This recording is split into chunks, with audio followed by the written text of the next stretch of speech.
เตรียมตัวกราบพระทำวัดเช้าครับทั้งหมดกราบพระพร้อมกันครับกราบกราบกราบกราบบารมีธรรมพ่อแม่ครูบาอาจารย์ครับทั้งหมดกล่าวคำบูชาพระรัตนตรัยพร้อมกันอิมินาสการเรนะพุทธังอภิปูชยามะอิมินาสการเรนะธัมมังอภิปูชยามะอิมินาสการเรนะสังฆังอภิปูชยามะอะระหังสัมมาสัมพุทโธภควาพุทธังภควันตังอภิวาเทมิสวากขาโตภควตาธัมโมธัมมังนามัสสามิสุปฏิปันโนภควโตสาวกสังโฆสังฆังนะมามิ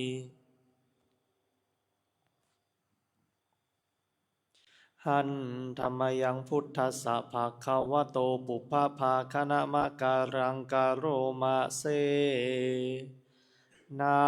โมตัสสะภะคะวะโตอะระหะโต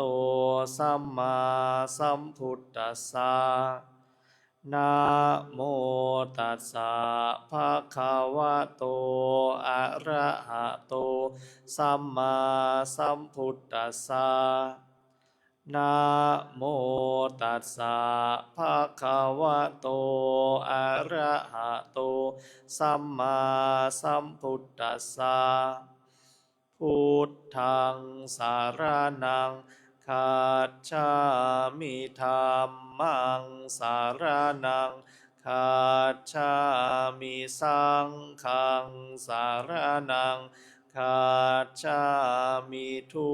ติยมปิพุทธังสารนังคัจฉามิทุติยมปิธัมมังสารนังคัจฉามิทุติยมปิสังฆังสารนังคัจฉามิตติยมปิพุทธังสารนังคัจฉามิตติยมปิธัมมังสารนังคัจฉามิตติยมปิสังฆังสารนังคัจฉามิเปิดหนังสือไปหน้าที่9ครับอิติปิโสภะคะวาเพราะเหตุอย่างนี้พระผู้มีพระภาคเจ้านั้นอะระหังเป็นผู้ไกลจากกิเลสสัมมาสัมพุทโธเป็นผู้ตรัสรู้ชอบโดยพระองค์เองวิชชาจารณะสัมปันโนเป็นผู้ถึงพร้อมด้วยวิชาและจารณะสุขโตเป็นผู้ไปแล้วด้วยดีโลกวิทูเป็นผู้รู้โลกอย่างแจ่มแจ้งอนุตตโรปุริสธรรมสารถีเป็นผู้สามารถฝึกบุรุษที่สมควรฝึกได้อย่างไม่มีใครยิ่งกว่าสัทธาเทวมนุษย์สานัง เป็นครูผู้สอนของเทวดาและมนุษย์ทั้งหลายพุทโธเป็นผู้รู้ผู้ตื่นผู้เบิกบานด้วยธรรมภควาติเป็นผู้มีความจำเริญจำแนกธรรมสั่งสอนสัตว์ดังนี้สวากขาโตภควตาธัมโมพระธรรมเป็นธรรมที่พระผู้มีพระภาคเจ้าตรัสไว้ดีแล้วสันทิฏฐิโกเป็นสิ่งที่ผู้ศึกษาและปฏิบัติพึงเห็นได้ด้วยตนเองอากาลิโกเป็นสิ่งที่ปฏิบัติได้และให้ผลได้ไม่จำกัดการเอหิปัสสิโกเป็นสิ่งที่ควรกล่าวกับผู้อื่นว่าท่านจงมาดูเถิดโอปนายิโกเป็นสิ่งที่ควรน้อมเข้ามาใส่ตัวปัจจตังเวทิตัพโพวินยูหีติเป็นสิ่งที่ผู้รู้พึงรู้ได้เฉพาะตนดังนี้สุปฏิปันโนภควโตสาวกสังโฆทรงสาวกของพระผู้มีพระภาคเจ้าหมู่ใด